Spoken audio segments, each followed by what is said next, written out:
Hello again, continuing our series on the Rhodesian conflict, and we come to a really important book.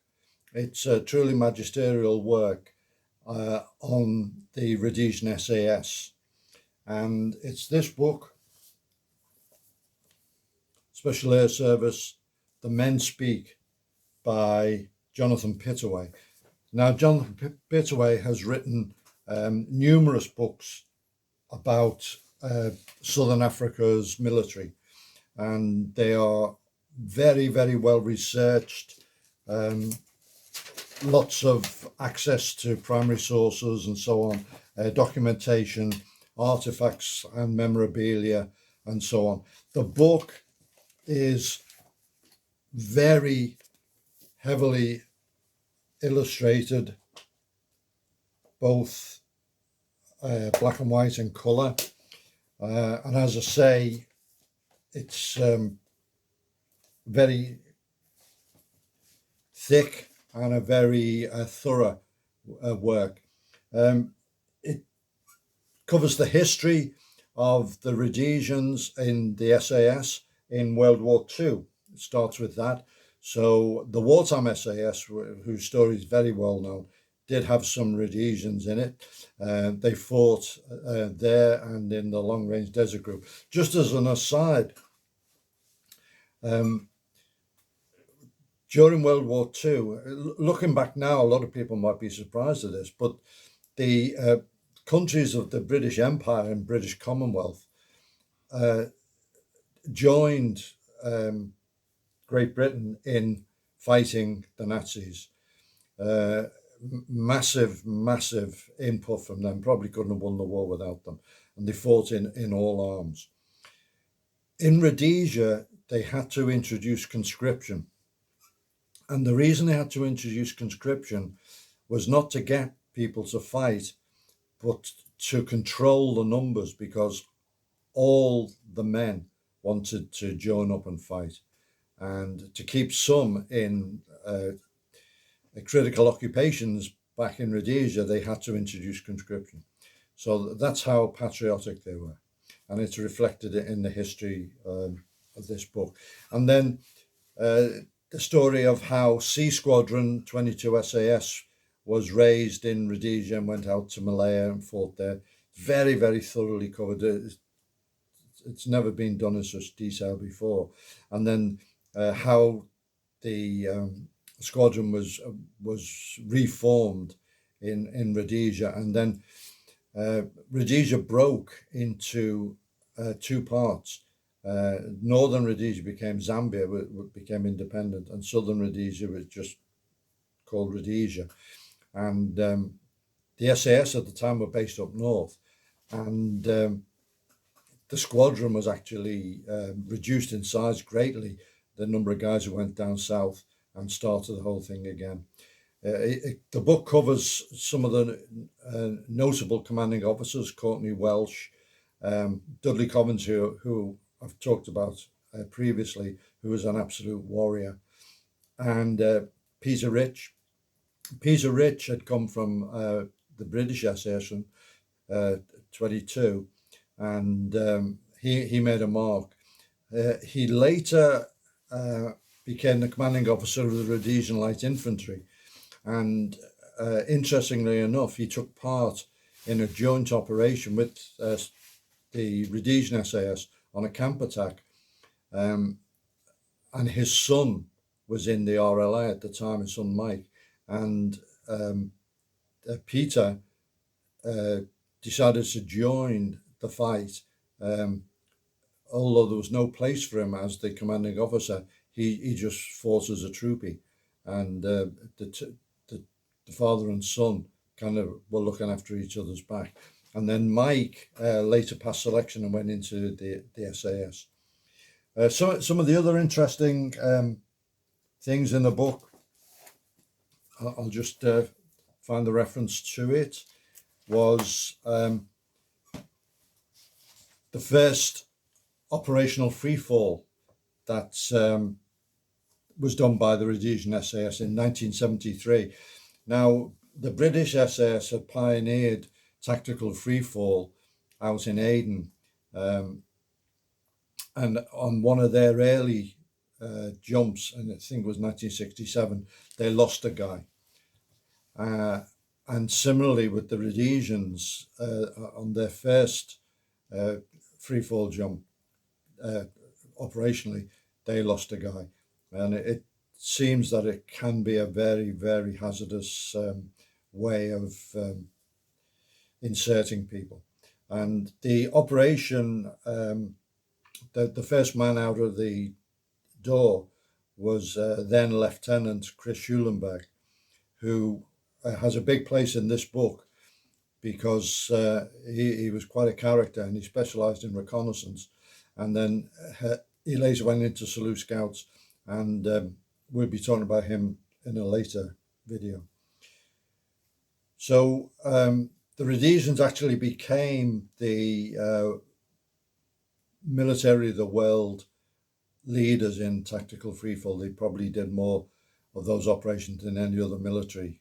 And when you consider they were jumping out of Dakotas and a DC-7, no GPS, anything like that. And some of the errors or some of the things that went wrong were navigational errors as well.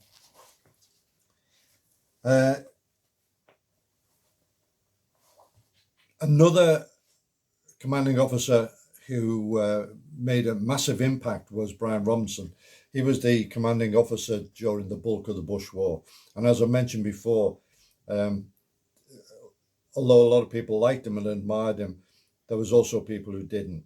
And, you know, he's been painted as something of a Marmite character. He did have a sense of humor. They were on an operation, and they captured a terrorist who was in a bad way. And he was starving, amongst other things. So they fed him some rations, whereupon he died. And Brian Robinson sent a signal to the quartermasters saying, congratulations on your first confirmed kill. So he did have a sense of humor. There was quite an exodus from the SAS into Salute Scouts, particularly after the Nudzonia raid, which was massively morale boosting in Rhodesia, where the Scouts external column went in to Mozambique and killed about 1,100 terrorists.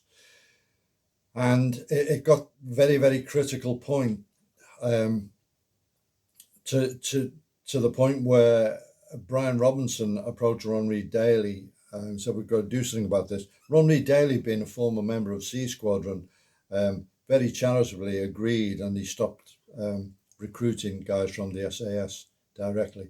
But it became very, very much a case where some of the real senior figures were talking about going over to Scouts. So they had to really build the squadron up again, and they did. Brian Robinson was succeeded by Garth Barrett, and he took over the reins, and a lot of operations were done. One of the unique things that the Rhodesian SAS did was they resurrected a wartime practice, because so much of what special forces do is clandestine and can't be recognized publicly. They don't really get many medals, and they certainly don't get a lot of the decorations they deserve. Case in point, in the British SAS, in the Oman campaign, Laba Laba, a lot of people reckon he should have been awarded the Victoria Cross. So what the Rhodesians did, they resurrected the wartime practice of wings on chest. The SAS wear their wings like the parachute regiment on the shoulder, on the sleeve, but certain people were awarded the honour of wearing the wings on the chest. And so they formed a committee, and they examined guys, even guys who'd retired, their records to say these guys deserve special recognition within special forces.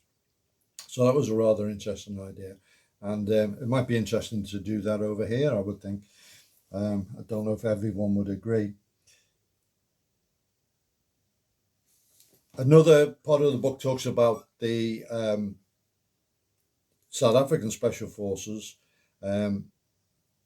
who were originally trained by the SAS, and then there was an ongoing relationship with them to the point where a group of South Africans were sent down to fight in the Bush War, and they fought as D Squadron,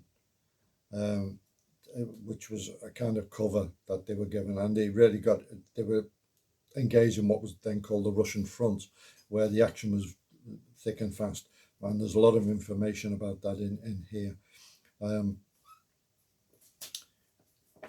I'll just have a look into the contents. Oh, by the way, this book was sent to me by our dear friend Rich Smith, who's no longer with us, God rest his soul. He came on our courses in South Africa. He came over to the UK for the international and so on. A lot of people remember him. An absolute powerhouse, a gentleman, and he picked up a disease working in Africa, and unfortunately died. But he sent me this book when it first came out, and put a very nice inscription in it, and I really treasure it. So one of the things, it's got the Roll of Honor, and it's got the it's got the nominal roll of everyone who served, and so anybody who's claiming to have been in the SAS, their name would be in this. It also goes into, in previous books couldn't mention because they were so sensitive, the operations supporting Renamo in Mozambique, which was their resistance against Frelimo, and the SAS sent guys in to train and to lead Renamo in the fight, and that role was later taken over by the South Africans, which was an enormously sensitive thing. And the guy who was leading the that operation was Dudley Coventry, who had left SAS and was working for the intelligence services. So all in all, it's an amazing book. If you can only read one book about the Rhodesian SAS, that's the one to get, because it gives you the whole spectrum. As I've said before, there's usually quite a chasm between the official histories, the memoirs of senior officers, and what the men on the ground actually thought. This has got the lot. And just the photographs alone, the memorabilia is amazing. There's a big part at the end about the association, what they did. Also about what happened at the end, the handover, when after the elections. And a lot of the guys went down to South Africa, joined their special force, but a contingent stayed. And Graham Wilson, the famous Phantom Major, who was the second guy to win the Grand Cross of Valor, the first being Chris Schulenberg, another former SAS guy who won it while he was with Scouts, who had Graham Wilson had an absolutely amazing career. He won every medal, a Grand Cross of Valor, Silver Cross, and Bronze Cross, plus some other commendations and things. And he led freefall operations and all sorts of things. So he stayed on, and he ran the squadron for a while, and then the whole thing was wound up. And then there was a transition to the Zimbabwe parachute regiment. So it's all in the book, and it's a bit expensive now, but it's well worth the price.